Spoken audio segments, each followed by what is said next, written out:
Ahí lo tenemos.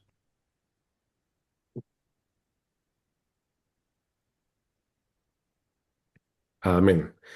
Pues sí, tenemos esta lección número 26, pero antes de hablar de lecciones, antes de hablar de la vida pública de Jesucristo y de su enseñanza, vamos a estar orando al Señor para que ese tiempo que tenemos entre nosotros sea el tiempo de, primero, bendición de nuestra vida, pero sea un tiempo donde Dios se glorifique por lo que ve, por lo que hacemos, por cómo lo hacemos y para qué lo hacemos.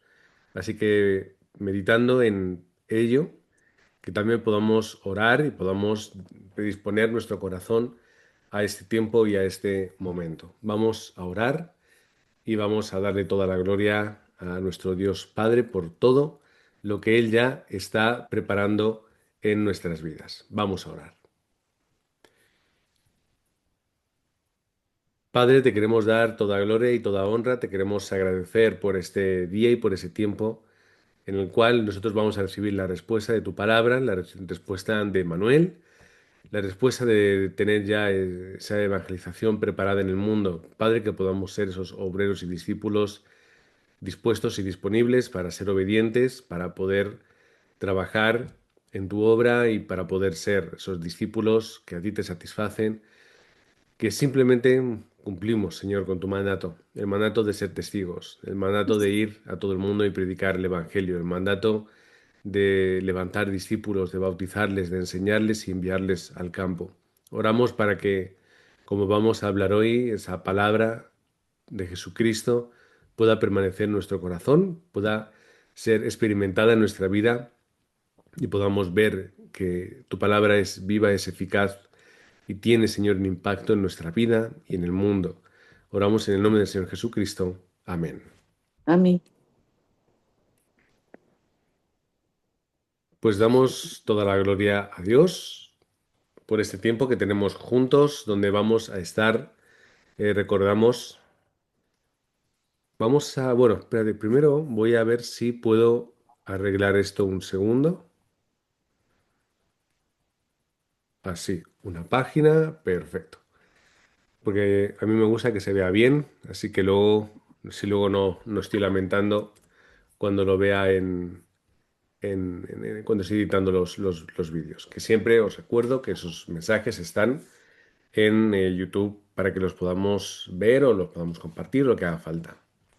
Hoy nosotros vamos a estar hablando sobre la vida pública de Jesús, su enseñanza. Cuando leemos los evangelios, que son los que narran la vida de Jesús, vemos claramente cuál es el corazón, cuál es su mensaje, cuál era su propósito, cuál es su intención y podemos entender cuál es su enseñanza, la enseñanza de Jesús. Si nos tuviésemos que parar en todo lo que Jesús dice y habla, pues invertiríamos mucho tiempo. Hay libros muy grandes donde te están hablando de lo que Jesús piensa, o sea, de lo que Jesús habla, enseña, transmite. Hay libros que solamente hablan de lo que sería el Sermón del Monte. Otros libros hablan solamente de un evangelio, es decir, lo que Jesús está hablando solamente en Lucas o solamente en Mateo. Y nos encontramos una cantidad inmensa. Y aún así, el apóstol Juan lo que nos dice es que si tuviese que poner todo lo que Jesús dijo e hizo, sería imposible, ¿no? Es decir, todo aquello que no tenemos recogido, pero que lo que tenemos es bastante y es suficiente para conocer quién es Cristo y para conocer su ministerio. Para ello vamos a leer dos textos. Vamos a leer primero en Mateo capítulo 5 versículos 1 y 2. Bueno, ahí hay un pequeño error, es simplemente el capítulo 1 versículo 1 y luego versículo 2. Dice, viendo la multitud, subió al monte y sentándose, vinieron a él sus discípulos y abriendo la boca les enseñaba diciendo. Y en esos dos puntos ahí ponemos la enseñanza. Y después nos tenemos que ir al capítulo 7 versículos 28 al 29, y cuando terminó Jesús estas palabras, la gente se admiraba de su doctrina, porque les enseñaba como quien tiene autoridad y no como los escribas. He tomado Los dos primeros versículos del Sermón del Monte y los dos últimos, lo que es del texto. Porque realmente la enseñanza de Jesús aquí se puede hallar muy evidentemente.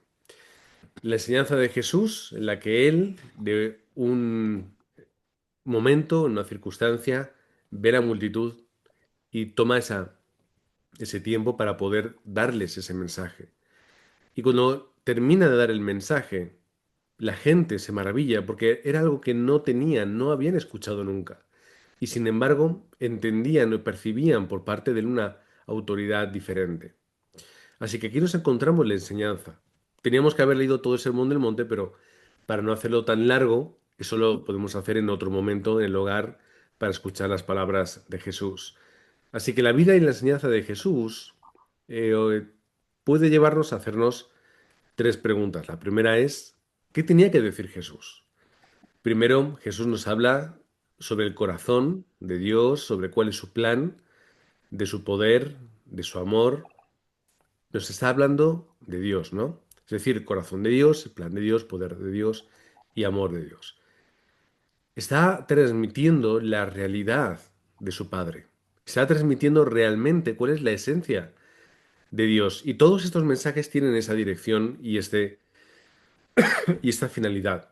La finalidad de mostrar quién es Dios, de mostrar quién es ese Dios Padre, creador de los cielos y de la tierra, creador del ser humano, pero también aquel que quería rescatarlos y volverlos a traer para sí. En segundo lugar, vemos o nos podemos preguntar cuál era el interés en su ministerio. O sea, ¿qué le interesaba a Jesús en su ministerio? Podemos resumirlo en dos aspectos. Primero, en establecer el camino de salvación, en mostrarlo y establecerlo, y en segundo lugar, cumplir con el deseo de Dios. Él solo quería esas dos cosas, deseo de Dios y llevar a su pueblo, a los suyos, a la salvación. Cuando digo los suyos me refiero a aquellos que creían en Él. Y luego, la tercera pregunta sería, ¿cuál fue su gran obra? Su obra maestra. La obra maestra de Jesús en su vida y enseñanza es la redención, es levantar la iglesia y la evangelización del mundo. Podemos resumirlo en estos tres puntos. Así que aquí tenemos un poco esa introducción respondiendo a estas tres preguntas sobre la vida y la enseñanza de Jesús. ¿Por qué tanto énfasis en la salvación? Quizá alguien que se podría preguntar esto. Y la respuesta es muy clara. El énfasis en la salvación lo pone porque Jesús es el único método, forma, ser que puede llevarnos a encontrarnos con Dios otra vez y a restaurar nuestra vida espiritual, resolver el pecado, librarnos de las cadenas, limpiar nuestra vida y un largo etcétera. Al final lo englobamos en esto. La salvación solo se encuentra en Cristo. Solo se encuentra en Cristo. No hay buenas obras, no hay filosofías, no hay religiones. La salvación solo se encuentra en Cristo. Por eso es la salvación el tema central de Cristo. Juan 3, del 1 al 8, dice que la salvación no se recibe mediante el esfuerzo, la forma o las buenas obras de la ley judía. ¿Cómo se obtiene? Mediante el nuevo nacimiento del Espíritu. Esto es lo que Jesús le quería explicar a Nicodemo. Nicodemo, tú eres un gran entendido en la ley, tú eres un fariseo, tú eres un sabio, pero tienes que nacer de nuevo. Tienes que volver a nacer de nuevo porque tu vida de antes no sirve. Y de hecho, todo lo que tú has conseguido en tu vida es inútil. Tienes que nacer de nuevo por el Espíritu. Juan 10, del 10 al 11. ¿Cuál era el objetivo de la vida de la venida de Jesús? Como dice, darnos esa vida en abundancia. Aquí muchos malinterpretan, abundancia, material, física. No, abundancia espiritual, abundancia de respuestas, de bendiciones, abundancia de frutos en el campo. Este es el objetivo de la vida de Jesús, darnos vida y una vida que sea rica, que sea nutritiva en Cristo, o sea, dentro del Evangelio. Por eso el objetivo de la vida de Jesús no es la prosperidad de las personas, es la vida. Juan 11 del 25 al 26, un poquito después, podemos entender que tenemos la oportunidad de disfrutar de esa vida eterna solo si creemos en Cristo, quien es la resurrección y la vida. Así que tenemos la oportunidad de recibir la mayor respuesta que el ser humano podría haberse imaginado jamás y solamente requiere fe. Es la fe en Jesús. Así que para que el ser humano pudiese disfrutar de esta respuesta, tenía Cristo que morir en la cruz y de esa forma presentarnos, ofrecernos, para que con fe pudiésemos estar ahí. Eso es algo que a la gente le cuesta mucho entender. El catolicismo sigue pensando en obras, cristianismo también, muchos protestantes siguen pensando en obras, en santidad, siguen teniendo mucho miedo sobre si la salvación se les puede escapar o no, pero al final tiene que quedar este mensaje, el mensaje de que la fe en Cristo es suficiente para recibir la gracia de la salvación.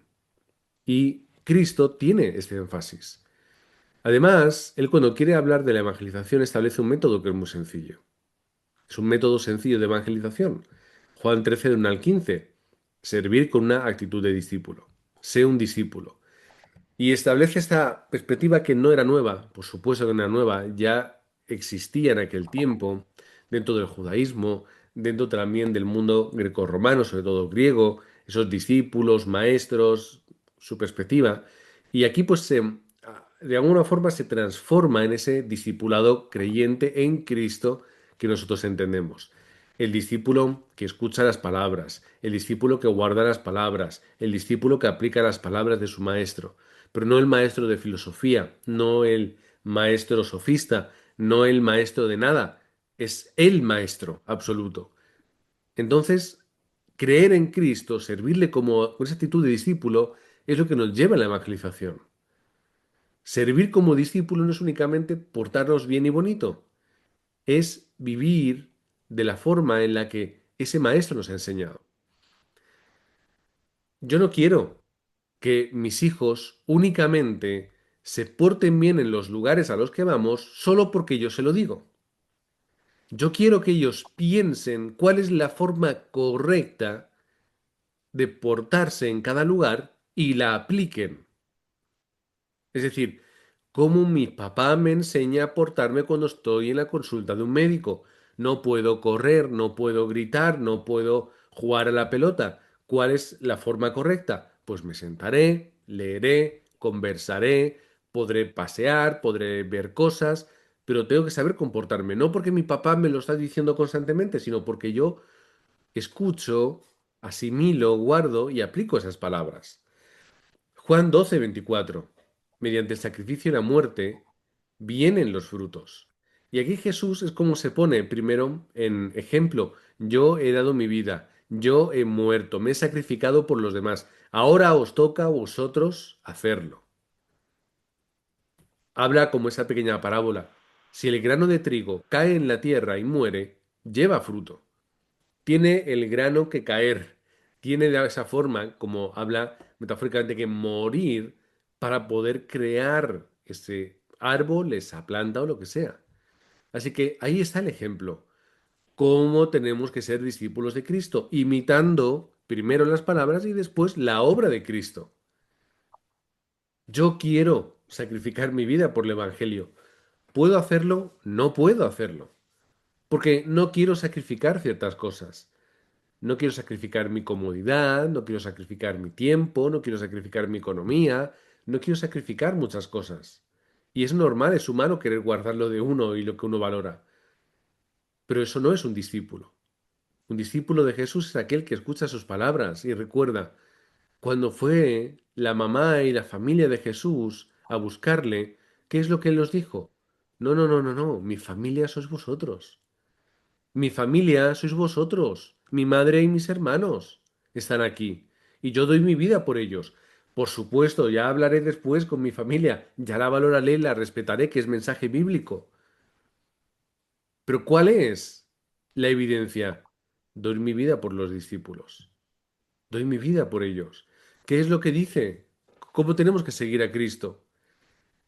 Si vosotros no rechazáis, sería una traducción, si no rechazáis a vuestras familias, madres, padres, hijos, es decir, si no los ponéis debajo de lo que es primero, ¿vale? No vais a poder ser discípulos. Porque siempre tu hijo va a necesitar, y siempre tu papá, y siempre tu hermano, y siempre tu amigo, y siempre... No, primero el Evangelio. Primero Cristo. Son las palabras que le dijo Jesús a Marta y a María. Marta, muy bien, trabajadora, gracias por servirnos, pero no le digas a María que deje de escuchar la palabra, porque eso es lo importante. ¿Qué es lo importante? Para un anfitrión es servir, pero cuando está Cristo es escuchar la palabra. ¿Qué es lo importante? No, ¿qué es lo importante? No, ¿qué es lo primero que yo tengo que hacer y cómo tengo que vivir? Esto es el método de evangelismo. La actitud y el sacrificio de las personas son las que nos tienen que llevar. Sirve con una actitud de discípulo, vive con la actitud de un discípulo y sacrifica tu vida por Cristo. Luego llega la misión de la iglesia. Cuando Cristo establece la iglesia, Mateo 16, 18, nos da el qué? Autoridad y poder. Esa iglesia que está fundada sobre la roca, que es la confesión de Pedro, el Cristo, el Hijo del Dios viviente, la seguridad, la contundencia, la sinceridad, la pasión de Pedro. Ahí está la roca. Y sobre esta roca vamos a edificar una iglesia. ¿Y esta iglesia cómo va a ser? Poderosa con autoridad. Las puertas del Hades no van a poder deteneros. Habla de las llaves del cielo y de la tierra. Habla de varias cosas, las cuales quieren ejemplificar la autoridad y el poder de la iglesia en este mundo. Y nosotros tendríamos que estar disfrutando de ello. Pero ¿qué hacemos en las iglesias? Las iglesias, en algunas, estamos más preocupados de los milagros o de caerme o de experimentar. En otras iglesias estamos más preocupados de que el pastor me diga palabras bonitas que reconforten mi corazón y me hagan sentir querido. En otras, lo que yo quiero es el éxtasis de la alabanza. Bajamos luces, pantallas grandes y 1 hora y media de alabanza. Otras iglesias valoran otras cosas. Podemos disparar a todos los que nos imaginemos, pero ¿cuál es la misión de la iglesia? Es disfrutar del poder que Dios nos da y la autoridad para poder conquistar el campo en el nombre de Cristo. Y es lo que muchas veces no hacemos. Mateo 28, del 19 al 20, es Jesús mandando a su iglesia a las naciones. Predicad, levantad, no, formad nuevos creyentes, que sean discípulos. Viene a decir en estos versículos. Yo estaré con vosotros, no os preocupéis, yo no me voy a ningún lado. No voy a estar con vosotros corporalmente como ahora, estará el Espíritu Santo y con eso será suficiente. Pero vosotros, ¿cuál es vuestro trabajo? Predica y levanta discípulos. No dijo otras cosas, levanta discípulos. Y si en mi iglesia eso no es la prioridad, pues aquí tengo que entonces que confrontarme y confrontar. Oye, a lo mejor tenemos que orar, tenemos que pensar, tenemos que meditar, tenemos que estudiar, algo que hacer, ¿no? Para que las iglesias podamos estar alineadas, y lo hablo en primera persona, con lo que Dios quiere para nuestra vida y para la iglesia. ¿Qué es lo que Dios quiere para la iglesia? Juan 19, 20 a 21, unidad de los apóstoles y sus discípulos. O sea, me gustan mucho estos versículos, podéis leer ese capítulo 17, que no hace mucho lo recordé, no sé, creo que fue en culto en la iglesia. Estaba hablando de la unidad. Está Jesús orando, que me gusta mucho, Jesús orando a Dios. Jesús orando y los discípulos recogen esta oración, la plasman, que ora por la unidad de los apóstoles, es decir, por la unidad de su grupo, de sus discípulos, que estén juntos, unidos dentro del Evangelio, y también por sus discípulos, es decir, por los que surgirán por la predicación de los apóstoles. Es decir, que estos discípulos que yo estoy levantando y los que se vayan a unir después cuando yo no esté, que puedan levantarse como la iglesia unida para la evangelización del mundo. Por lo tanto, ¿cuál es el propósito de Dios? La unidad. ¿De quién? De aquellos que están y aquellos que tienen que levantar estos discípulos. Por lo tanto, es obvio la evangelización, es obvia la unidad, es obvia obvio el corazón de Jesús para con la iglesia. Y en cuarto lugar, tenemos estar en compañía juntamente con Dios. Es decir, esto es lo que Jesús quiere. Jesús quiere. Mira estos versículos. Juan 15, de 1 al 7, nos está hablando de que solamente el que esté unido, es decir, todo el que está en la vid, todo el que está en la vid es que va a llevar fruto. Si no estamos unidos a Dios a través de Cristo, no podemos llevar fruto. Y no podemos unirnos a veces sí, a veces no. Es que tenemos que vivir en esa unión constante. Y extendiendo un poquito, o retorciendo un poquito en la metáfora, aunque no es salir a torcerlo mucho, porque Juan capítulo 15 la utiliza, está hablando de Dios como el que riega, cuida y poda. Así que nosotros tenemos que estar ahí, ¿no? Tenemos que estar en ese constante cuidado de ese Dios que nos va protegiendo, va podando, va quitando, va añadiendo, nos va protegiendo de aquellos que nos quieren devorar, como esas alimañas que devoran las cosechas. Pero al final la respuesta es estar unido a la vid. No puedo dar fruto, no puedo tener fruto en mi vida si no estoy unido a la vid verdadera que es Cristo. Juan 10:16. Otra vez Jesús hablando con metáforas. ¿Cuál es la metáfora que utiliza ahora Jesús? Un redil y un pastor. El redil donde están las ovejitas y el pastor que es quien las cuida. Y me gusta además mucho porque él sigue diciendo que, bueno, dos rediles, pero un pastor, y luego será un redil, es decir, la iglesia multicultural, no la iglesia de los judíos y del resto, es la iglesia unida porque solamente hay un Cristo y hay una iglesia. Me da igual que vengan de diferentes lugares, es una iglesia, todo pasa por ahí. Y está hablando de ese corazón, un redil, un cuerpo que está siguiendo a ese pastor, ese buen pastor que cuida, y eso es la iglesia. Eso somos nosotros. Una iglesia que está en Cristo, que se deja pastorear por Cristo, que se deja guiar por Cristo, que se deja cuidar por Cristo, que se deja a veces tener que exhortar por Cristo. Y eso lo hacemos a través de la palabra. Así que si no ponemos el foco cristocéntrico en Cristo, nuestra iglesia va a torcerse. Como hemos hablado antes, si mi iglesia solamente vive por y para la prosperidad, entonces ¿cuál es el foco? No es el pastor, es la prosperidad. O es si mi iglesia queremos levantar un movimiento a través de la alabanza, a través de ese tipo de espectáculo para que la gente venga, es un problema. Me vuelvo a acordar de las palabras de Dante Gebel, que no es por criticarle, no es por criticarle a él personalmente, sin embargo sí que me preocuparon sus palabras. Me preocuparon mucho y me han dejado toda la semana pensando en ello. Digo, es que tendrá que haber muchas iglesias así, donde él venía a decir que como el domingo la iglesia estaba llena, ¿para qué va a hacer más cosas? Como diciendo, esta es la finalidad de la iglesia, que se llene el domingo por la mañana y vengan al servicio. No, ¿cuál es la finalidad de la iglesia? Es seguir a Cristo. ¿Qué es lo que Cristo quiere para la iglesia? Cristo quiere que hagamos la evangelización del mundo, pues la iglesia tendrá que girar en ese entorno. No es llenar el domingo la iglesia, es levantar discípulos del evangelismo, es formar remanentes, es salir al campo, es hacer las misiones, es enseñar y formar a personas, es buscar la sanidad de aquellos que vienen a la iglesia y no únicamente por venir a escuchar lo bonito del culto, sino que necesitan conocer en profundidad y en detalle a Cristo.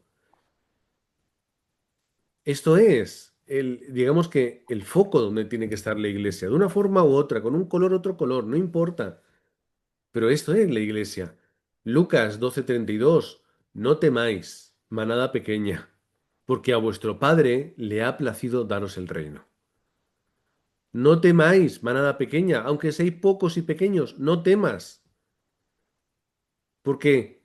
a tu Padre Celestial le ha placido darte las llaves de los cielos y de la tierra. Le ha placido darte esa autoridad y ese poder. Por lo que no importa que seamos una manada pequeña, lo que importa es que esa manada pequeña esté dentro del redil, porque ahí está nuestro pastor esperando. Que esta manada pequeña esté aferrada a la vid y de fruto.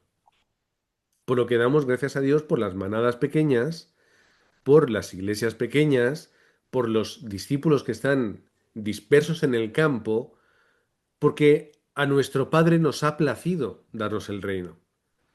Pero no el reino de la economía, no el reino del poder, no el reino del desbordar de gente y del espectáculo, no el reino de lo material, es el reino de los cielos. Es el reino que de verdad tenemos que buscar. Así que número 5, que podamos entrar dentro del entrenamiento de los discípulos. Tenemos que entrenar, entrenarnos nosotros como discípulos de Cristo. Tres cosas enseñó Jesús en este aspecto, que lo podemos ver Marcos 3, 13 al 15. Juntos, estar juntos, unidad de los discípulos, unidad. Nos enseñó a evangelizar y a tener autoridad. Cristo está con nosotros, Cristo nos manda a predicar y nos da autoridad para hacerlo. Y luego, después de enseñar, demanda otras cosas. ¿Qué es lo que Jesús demanda? Mateo 9:9, obediencia. No nos gustan estas palabras, pero las dijo Jesús, así que nos toca ponerlas en práctica. Obediencia. Obedece a Cristo. Obedece a la palabra. La palabra está ahí para que la escuchemos, para que la entendamos y la obedezcamos. Así que ya no es lo que a mí me parece, lo que yo siento, lo que... No, no. Es lo que dice la palabra. Que este es un poco el problema de muchos lugares. Porque, bueno, como a mí Dios me dice y a mí Dios me muestra, pues entonces tomo la palabra, la echo a un lado y sigo lo que subjetivamente yo siento y percibo. Y se han cometido burradas, atrocidades, locuras, porque Dios me ha dicho algo. Y no me refiero a la gente que está loca, que comete crímenes, me refiero a iglesias, movimientos y pastores que es que como Dios me dice y Dios me enseña y Dios me lleva y tal, pues hago lo que a mí me da la gana y todos estáis conmigo. Y esto es un problema, porque si Dios nos ha dado la palabra, nos ha dado la Biblia, no es para que la dejemos a un lado y la tiremos buscando algo extra, es porque todo lo que necesitamos está ahí. Y todo lo que yo necesito para ser ese discípulo está ahí dentro. Solamente necesito sacarlo. Y como dice la palabra en varias veces, meditar de día y noche en esa ley, como le dijo Dios a Josué que tenía que hacer, no te separes, no pares de pensar, de meditar en la palabra. Es como ese discípulo que tiene que estar todo el rato con su maestro, escuchando, escuchando, preguntando, aprendiendo. Pero la palabra, así que obedece. Mateo 11:19, humildad, humildad, humildad. Esto es lo importante. ¿Por qué? Porque si yo no tengo esta respuesta de la humildad, ¿cuál va a ser el problema? ¿Cuál va a ser el problema? Que yo me voy a creer, yo voy a ser, yo voy a decir, yo voy a llevar. Así que nosotros, si seguimos siendo humildes, discípulos humildes, o seamos maestros humildes, o ayudemos a los nuevos creyentes, que lo hagamos de esta forma. 19:21. Dejarlo todo y seguirle. Fíjate lo que nos dice Jesús. Déjalo todo y sígueme. Jesús se lo dijo a sus discípulos, se lo dijo al joven rico, nada, al hombre rico. Déjalo todo y sígueme. Así de fácil. Marcos 8:38. Además, un seguimiento sin vergüenza, sin temor. Un seguimiento que no esconda, sino que podamos mostrar el orgullo por el Evangelio. No que seamos orgullosos, sino que tengamos orgullo por lo que Dios ha hecho en nuestra vida y por poder entender su mensaje, aun siendo nosotros torpes, y que podamos tener ese orgullo por la palabra del Evangelio que podemos aplicar en nuestra vida. Es decir, que podamos seguirle sin vergüenza, sin temor, sin menospreciarnos, sin esconder, sin hablar con la boca pequeña. Y luego, Lucas 9:23, que nos neguemos a nosotros mismos. Tomemos la cruz. Esto es lo que Jesús nos manda. Niégate a ti mismo. Toma tu cruz. Empequeñécete, hazte pequeñito para que Él pueda ser más grande y dominar tu vida. Así que para terminar, que podamos vivir esa vida de evangelistas. ¿Quiénes son los evangelistas? ¿Quiénes son de verdad esos evangelistas? Cuando yo era pequeño recuerdo que eh, había movimiento de evangelistas. El evangelista no sé quién, el evangelista no sé cuándo, y venían a España, hacían sus eventos. Mis padres y mi iglesia siempre participábamos de esos movimientos tan carismáticos, donde se mostraba fuerza, poder, salías, bueno, yo no, porque yo era muy pequeño, pero todos salían como con una fuerza, ¿no? Que luego se iba diluyendo, pero vivían en estos momentos, ¿verdad? De evangelistas. Y parecía que eran como personas que eran inalcanzables, personas escogidas que tenían algo especial, tenían algo diferente, y sí que es cierto que tenían oratoria, tenían algunos conocimientos de la palabra, tenían capacidad para predicar. eh, es cierto, ¿no? Pero a veces nos empequeñecíamos y a nosotros también, porque como no somos como ellos, pues no somos evangelistas. Y yo no puedo llamarme evangelista porque yo no soy una persona que mueve multitudes y que llena iglesias y que llena auditorios. Pero la realidad no es esa. La realidad es que todos somos evangelistas. Y yo no necesito tener ese éxito como ellos tenían, aparente éxito. Yo quiero simplemente tener el éxito de poder llevar a la gente al conocimiento de Cristo. Y es como es algo que no hago yo, es algo que finalmente hace el Espíritu Santo, pues tengo que hasta que quitarme toda preocupación y toda carga. Por lo que vivamos esa vida de los evangelistas, siendo nosotros evangelistas, que seguimos la palabra de Dios. De esto ya lo hemos hablado, Josué 1:8, que podamos permanecer en la palabra para que todo nos vaya bien y podamos tener victoria. Que podamos ser esos evangelistas que somos siervos, que servimos. Los evangelistas no son los que tienen ese grado de superioridad, no, el evangelista sirve.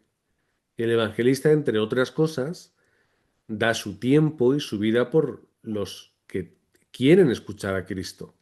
Y a veces también lo hace por los que no quieren escuchar a Cristo.